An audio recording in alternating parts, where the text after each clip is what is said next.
to Muscle in the Morning. I'm Dave Palumbo, and today is Thursday, January 24th, 2019. And let's find out what's going on in the world of bodybuilding and fitness.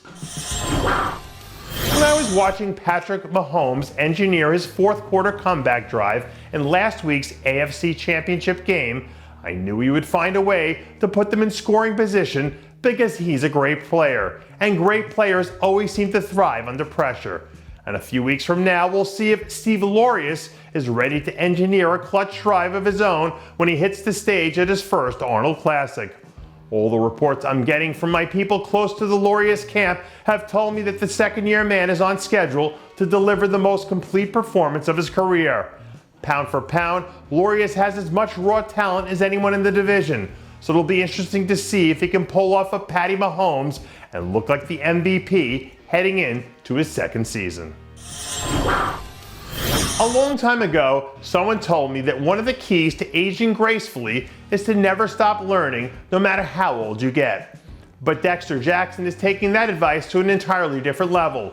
This week, the Blade was spotted out at the original Mecca, Gold's Gym Venice, training alongside the legendary Charles Glass, where the two are somehow managing to beat back Father Time with a stick, one weird biceps exercise at a time.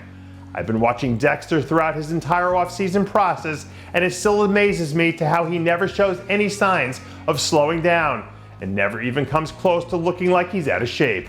I have no clue what his plans are for the contest season, but it wouldn't surprise me at all if he ended up cashing in a few more wins, because when you're this good all the time, you're pretty much always within striking distance. Kaizen is a Japanese word used to describe efficiency and continuous personal improvement. And from where we're sitting, bikini standout Eli Fernandez seems like she's channeling that Kaizen spirit right now. The fourth-year pro is coming off a career year that saw her put together a run of top 3 finishes that was as impressive as anyone in the division. So much of the winning in sports comes down to 2 things, work and timing. And since she's clearly putting in the work, now all she needs is for 1 or 2 things to break her way so that she can show the world that it's her time to shine. Back at the start of week 1, I saw a ton of people complaining on social media about the weather and how cold it was outside.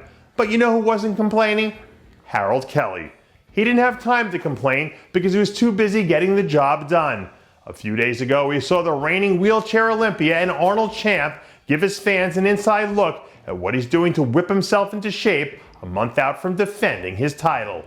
I think if we took a poll right now about who the early favorite should be heading into the Arnold, you'd probably see Kelly's name out in front by a landslide. But as the old saying goes, heavy in the head that wears the crown. But if he's not ready to bring it, somebody else in that lineup might catch him slipping. I saw an interview with Jay-Z this morning before I came into work that really stuck with me all day because he had this great quote. He said, quote, "Being a genius is mostly about not giving up. Simple as that," end quote. And for one reason or another, on my whole drive in this morning, I couldn't stop thinking about how that quote reminded me of Shawn Rhoden. Sometimes when you see an athlete like Shawn who has a generational talent, you just want to assume that everything in bodybuilding has always come easy for him. But it hasn't, not even close, especially not on the Mr. Olympia stage. So for me, the fact that Shawn Rhoden is sitting as your reigning Mr. Olympia right now is a true testament to his ability to not give up. Now that's genius. And that does it for yet another edition of Muscle in the Morning. I'm Dave Palumbo, reminding you to always be true to your passions and make sure to follow us on Facebook, Twitter, and Instagram.